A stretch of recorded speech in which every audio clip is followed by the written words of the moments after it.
Good morning everybody. आप सभी का एस प्रगति इंस्टीट्यूट में स्वागत है।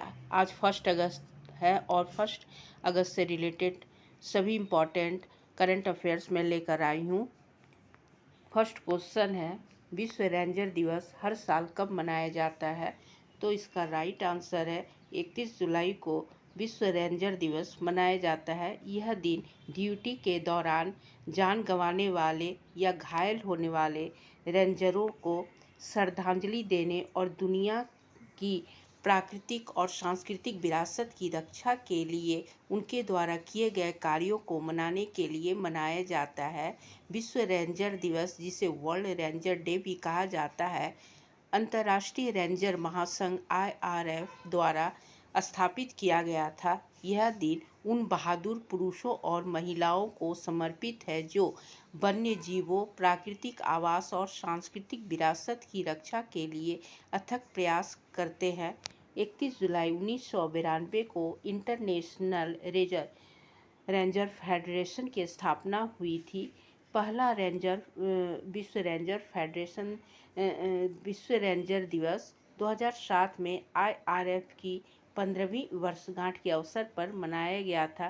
तब से यह दिन हर साल 31 जुलाई को मनाया जाता है। नेक्स्ट क्वेश्चन, दुनिया का पहला ग्रीन हाइड्रोजन संयंत्र वाला हवाई अड्डा कौन सा है? तो इसका राइट आंसर है, दुनिया का पहला ग्रीन हाइड्रोजन संयंत्र वाला हवाई अड्डा कोचीन अंतर्राष्ट्रीय हवाई अड्डा है। डिटेल में देखते हैं। भारत के केरल में स्थित CIAL या कोचीन इंटरनेशनल एयरपोर्ट लिमिटेड, जो पहले से ही पूरी तरह से सौर ऊर्जा से संचालित है, हाइड्रोजन संयंत्र वाला दुनिया का पहला हवाई अड्डा बन गया है। इसके अलावा ऊर्जा उत्पादन के मामले में CIL KSEB या केरल राज्य विद्युत बोर्ड के बाद दूसरे स्थान पर है, जिसे अब तक 25 करोड़ से ज़्यादा हरित ऊर्जा इकाइयों का उत्पादन किया है। भारत के केरल राज्य के कोच्चि शहर में स्थित इस एयरपोर्ट की शुरुआत 1936 में एक हवाई पट्टी के रूप में हुई थी और यह अंतर्राष्ट्रीय यातायात की दृष्टि से भारत का तीसरा सबसे व्यस्त हवाई अड्डा बन गया है। सरकार के स्वामित्व वाले अन्य हवाई अड्डों के विपरीत CIAL भारत का पहला ग्रीनफील्ड हवाई अड्डा है। यह एक PP या जिसे सार्वजनिक निजी भागीदारी मॉडल भी कहते हैं पर विकसित हवाई अड्डा है। 32 देशों के लगभग 10,000 और निवासी भारतीयों ने इस परियोजना को केवल सौर ऊर्जा से चलने के लिए वित्त पोषित किया है। इस प्रकार CIAL ने अब अपनी कार्बन उत्सर्जन में 1.6 लाख मीट्रिक टन की कमी की है और यह इस ग्रह को बचाने में अपनी हिस्सेदारी से कहीं अधिक योगदान भी दिया है, जिस पर लोग रह सकते हैं।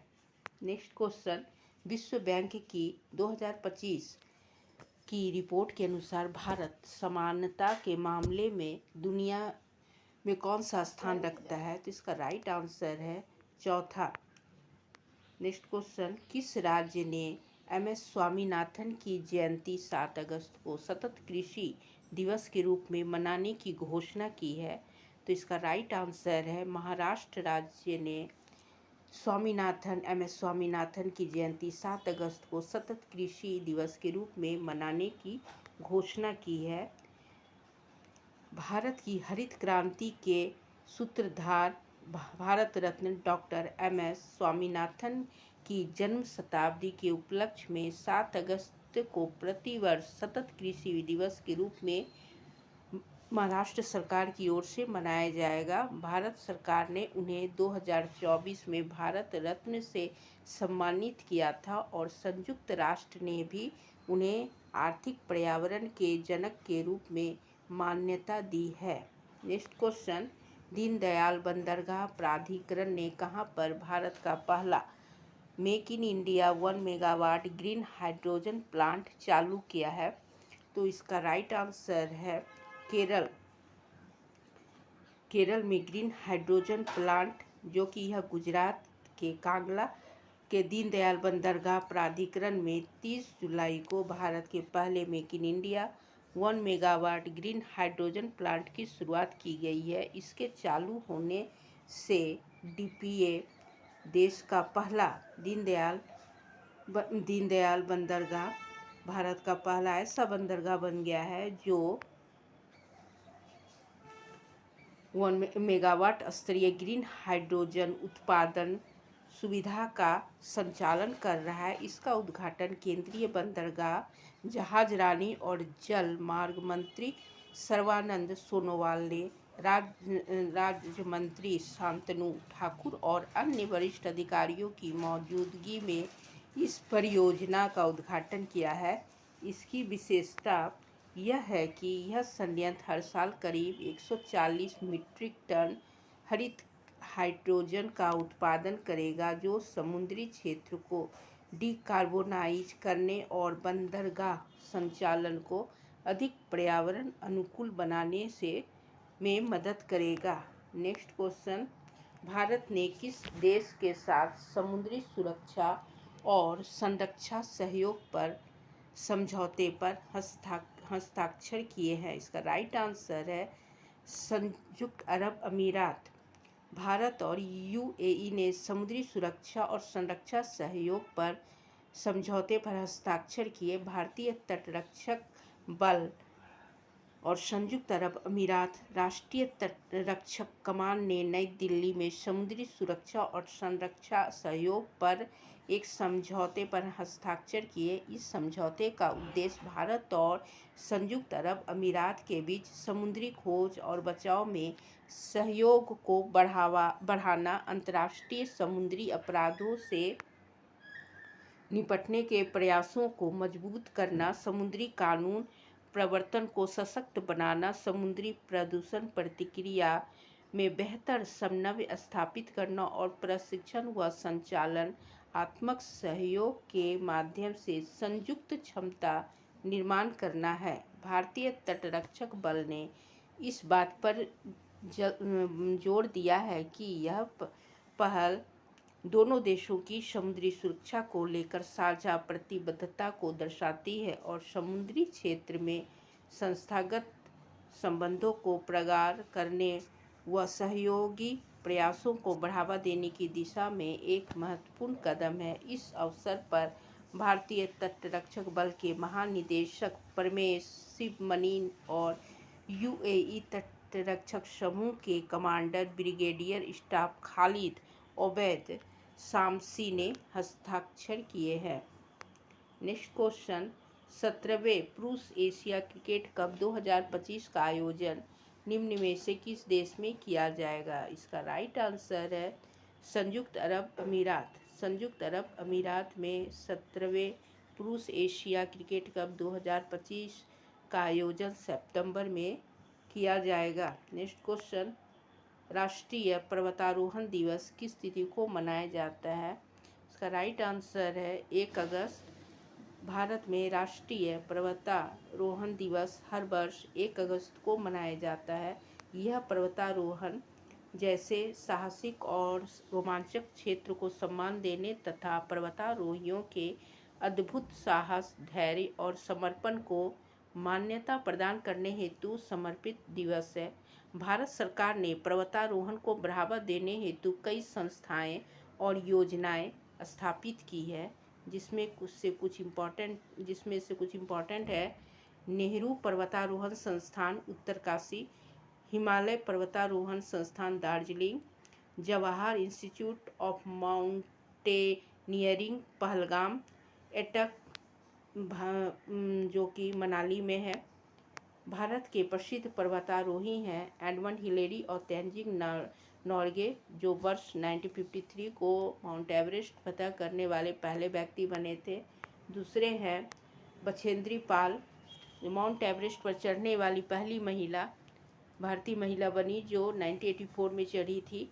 अरुणिमा सिन्हा, जिन्होंने अपने कृत्रिम अंग के साथ माउंट एवरेस्ट पर फतह करने वाली पहली भारतीय महिला बनी थी। नेक्स्ट क्वेश्चन है, कौन सा देश फरवरी 2026 में AI इम्पैक्ट समिट की मेजबानी करेगा? तो इसका राइट आंसर है हमारा प्यारा भारत इस बार फरवरी 2026 में AI इम्पैक्ट समिट की मेजबानी करेगा, जिसमें आर्टिफिशियल इंटेलिजेंस को जनहित में सुरक्षा और लाभकारी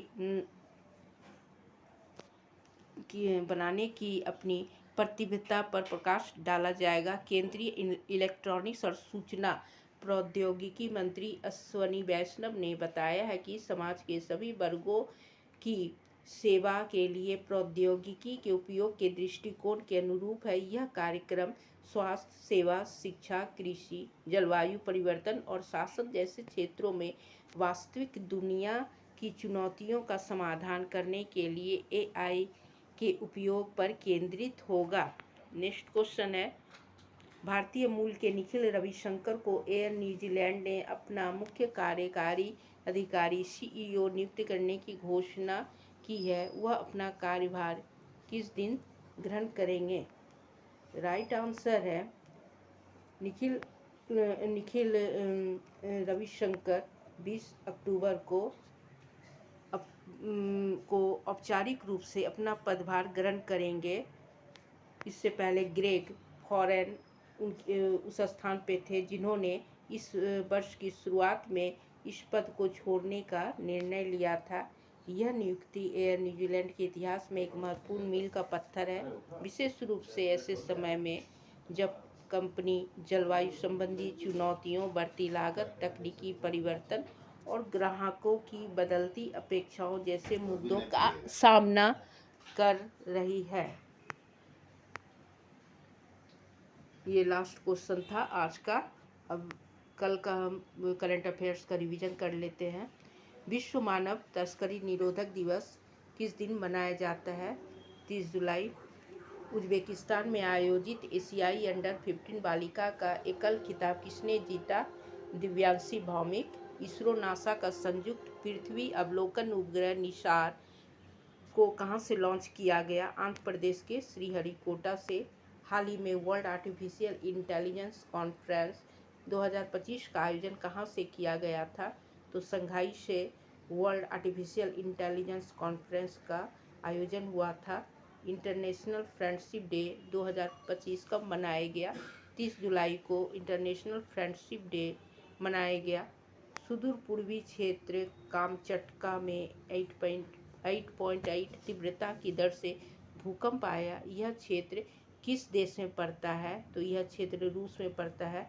अंतर्राष्ट्रीय मुद्रा कोष IMF के द्वारा भारत की आर्थिक वृद्धि दर 2025-26 में कितना रहने का अनुमान लगाया है? तो यह अनुमान 6.4% लगाया गया है। प्राचीन पांडुलिपियों को डिजिटल बनाने के लिए ज्ञान भारतम मिशन को किसने लॉन्च किया है? तो नरेंद्र मोदी ने ज्ञान भारतम मिशन को लॉन्च किया है। प्राचीन पांडुलिपियों को डिजिटल बनाने के लिए हाल ही में IBAI ने भारत के बीमा क्षेत्र को कितने समय तक दोगुना होने का अनुमान लगाया है? 2030 तक IBAI ने भारत की बीमा क्षेत्र को दोगुना होने का अनुमान लगाया है। सशस्त्र सीमा बल का महानिदेशक किसे नियुक्त किया गया है? संजय सिंघल को सशस्त्र सीमा बल का महानिदेशक नियुक्त किया गया है। किस राज्य ने सेना द्वारा दिव्य दृष्टि सैन्य अभ्यास किया गया है? तो सिक्किम में सेना द्वारा दिव्य दृष्टि सैन्य अभ्यास किया गया है। विजय शर्मा का 75 वर्ष की आयु में निधन हो गया। वे किस क्षेत्र से संबंधित थे? तो विजय शर्मा जलवायु कार्यकर्ता थे। नलिन वर्मा ने किसके स्थान पर किसके साथ मिलकर Lawrence of Love and Saint Gorakhnath नामक किताब लिखी है? तो लालू प्रसाद यादव के साथ मिलकर नलिन वर्मा ने Lawrence of Love and Saint Gorakhnath नामक पुस्तक लिखी है। किस राज्य ने अटल मोहल्ला क्लिनिक का नाम बदलकर mother Teresa advance health clinic रखा है कर दिया है? तो झारखंड राज्य ने अटल मोहल्ला क्लिनिक का नाम बदलकर mother Teresa advance health clinic कर दिया है। ये लास्ट क्वेश्चन था। अगर आप लोग को हमारा वीडियो पसंद है तो ज़रूर से लाइक और सब्सक्राइब करें। Thank you.